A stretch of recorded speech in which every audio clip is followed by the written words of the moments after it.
On va s'intéresser aujourd'hui sur l'étude de deux fonctions, du second degré et du troisième degré.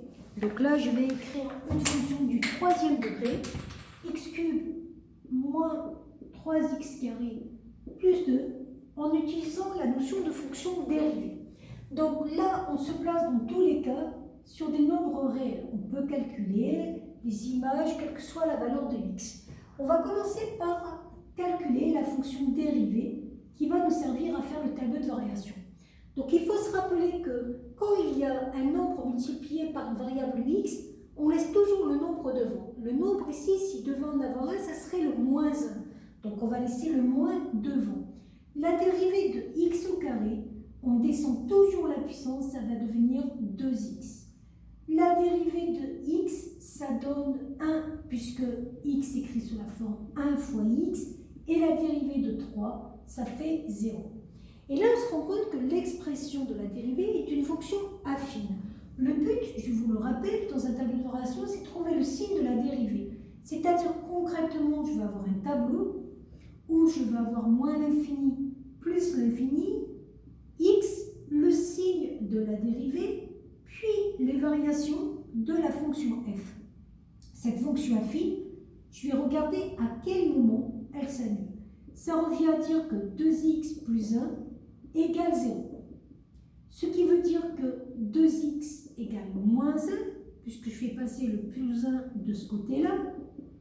Et donc x égale moins 1 demi, puisque le 2 qui était multiplié pas de ce côté-là, il devient divisé.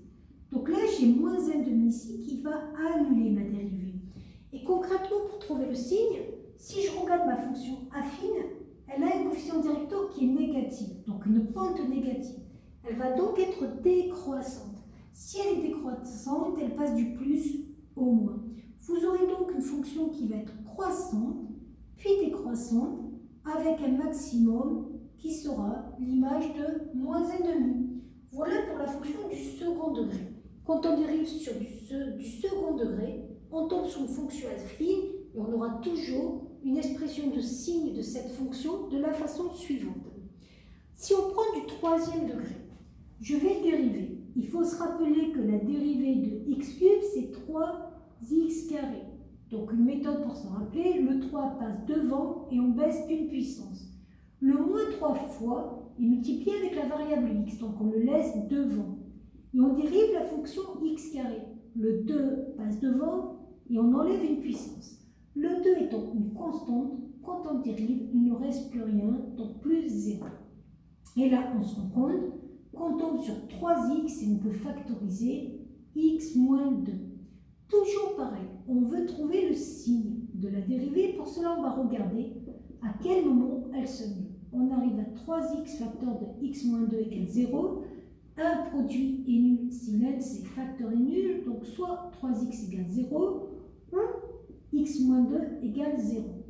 On divise tout par 3 parce que c'est un produit, et 0 divisé par 3, il reste 0. On fait passer le moins 2 de l'autre côté, la soustraction devient une somme, 0 plus 2 devient 2. J'ai donc deux valeurs qui vont annuler la dérivée. Je vais donc commencer par faire mon tableau de variation en mettant moins l'infini, 0, 2 plus l'infini, et faisant attention au sens croissant de ces valeurs. Et à partir de là, on va utiliser le cours du second degré. Donc là, c'est là où ça s'annule. Il faut toujours voir le signe de A, le coefficient devant x carré. Il est positif. On va donc commencer par plus, puis on va alterner les signes.